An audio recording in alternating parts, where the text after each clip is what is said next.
Murag katawanan kay ning ato karon nga ebanghelyo mga igsoon, kay kun unsa kadinaig si Hesus sa miagi nato mga ebanghelyo, kun unsa siya ka sikat tungod sa atong na bati nga mga milagrong iyang gibuhat o mga pagtulunan, karon doon na nagyoy mga tawo mitawag niya nga nabuang siya.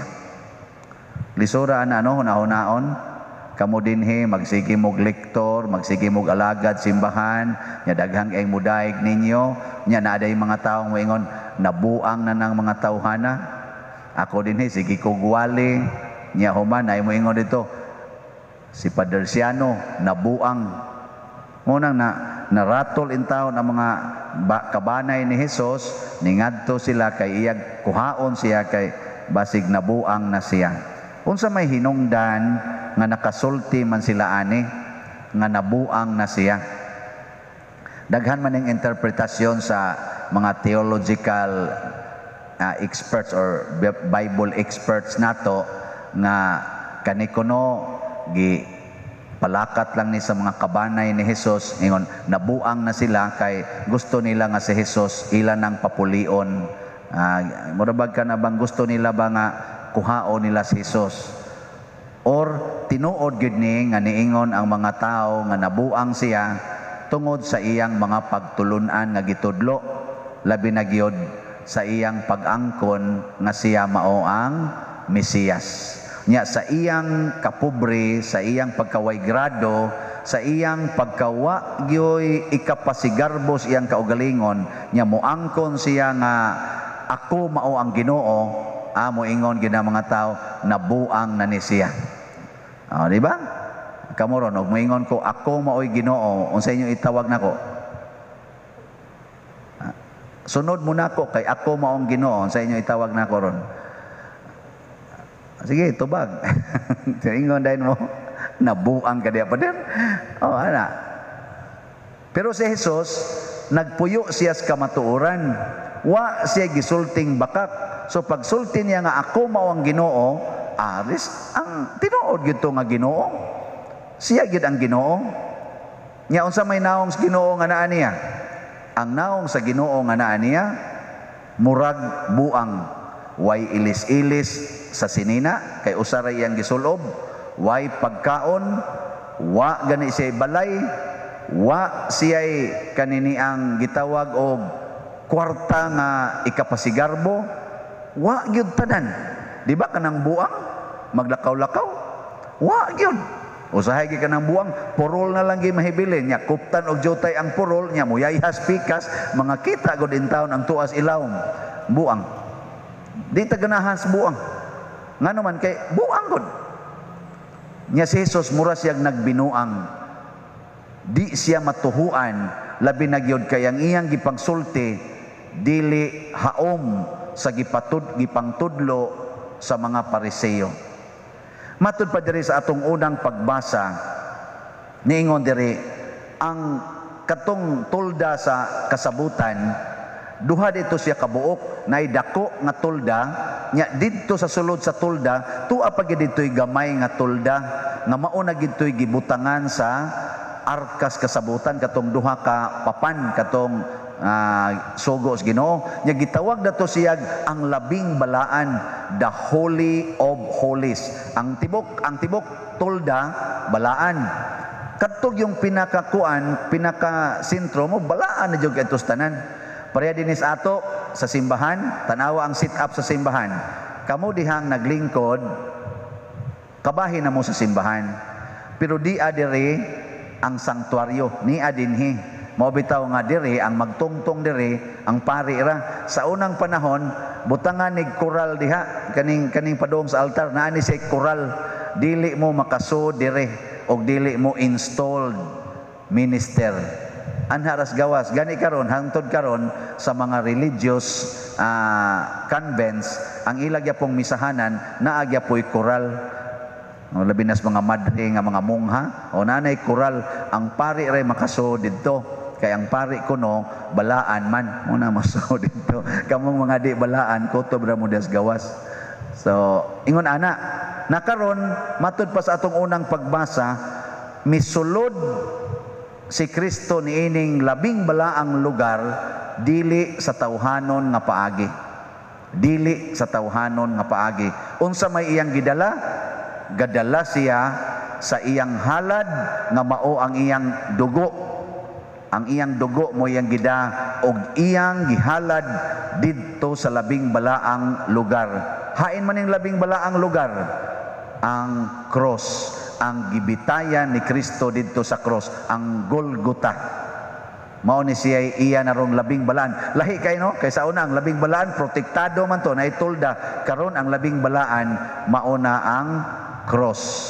Na karon unsa may nahitabo sa pagbuhat ni Hesus niini, nahitabo ni dinis kalibutan tungod kay gipuy-an niya ang kinabuhi nga angay puy-an aron ta mabalaan.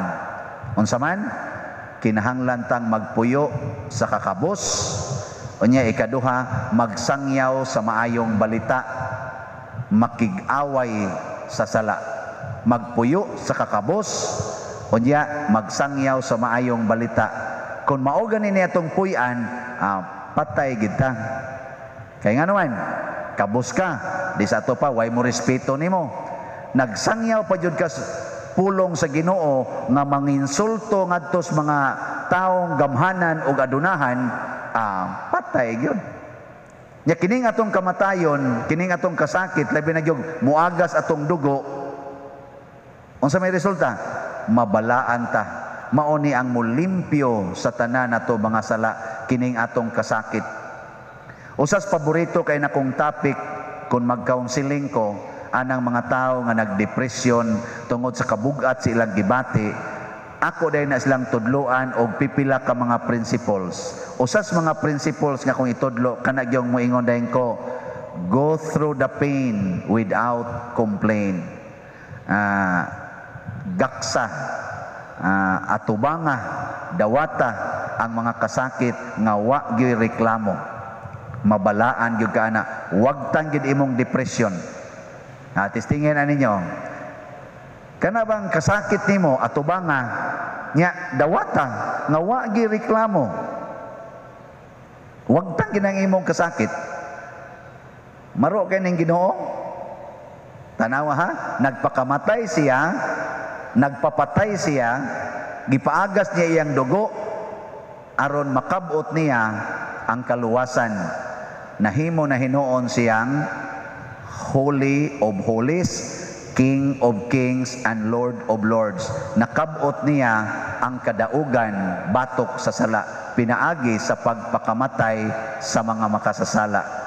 Mo ni katawanan kayos Ginoo, mo nang di takadakop niya, hastang yawa maglisod. Kaya nga naman, ang style good sa yawa mga igsoon, sultihan talang mo, o wapa mo kahibaw, pero basig na hibaw na mo, ang style sa yawa, pasakitan kita para muundang tagsunod sa Ginoo. Mo gina yung style, pasakitan gyud ka.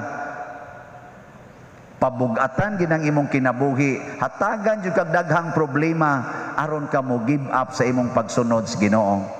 Nga unsa may panig-ingna ni Kristo, moabot na ginang daghang problema, mauna ng panahon nga maglipay ka. Nga naman, dinhi dako niining dapita mabalaan. Mo na makapabalaan nato ang mga kasakit. Mo na niingon diri sa atong tubag sa Salmo, misaka ang ang Dios sa iyang trono uban sa mga singgit sa kalipay. Singgit sa kalipay, kinisaka naman siya. Usa ka tingog sa mga trompeta alang sa Ginoo. Singgit sa kalipay. Unsa iyang giagian diri sa kalibutan, sa upa siya musaka, grabe nga kasakit. Nya nisaka siya uban sa mga singgit sa kalipay. Ug ato ni silang sumpayon ang iyang kinabuhi o kining gisulti sa Salmo, ang hinungdan nganong dunay singgit sa kalipay tungod kay dunay agas sa mga luha, agas sa dugo ug pagminatay nga iyang giagian. Didto sa Getsemane, sa dihang nagampo si Hesus, taliabot ng iyang kamatayon, ang iyang gihilak, ang iyang luha, dugo, ang iyang singot, dugo. Grabe ang kasakit. Pero pagkahuman ato, misaka siya sa langit uban sa singgit sa kalipay. O sayon ra kay na nato reconcilon aron mawa ang atong kabugat. Kining akong kasakit mubunga ginig kalipay. Nindot kay no, kining akong pagantos mubunga gini og kalipay, kahimayaan. Pagkaninduta na, doon na pakahilabaw ana nga prinsipyo nga isulbad nato aning atong pandemic, isulbad nato aning ato rong grabe kay mga problema dinis kalibutan. Murag para nako wa na, this is the best formula. Nga kining akong kasakit mao ni ang mubunga og kalipay, ang akong pagantos mubunga nig kasantos, ang akong kamatayon mubunga nig kinabuhing dayon. Nya, okay na ninyo? Sige. Ato na lang ning padayon ng misa.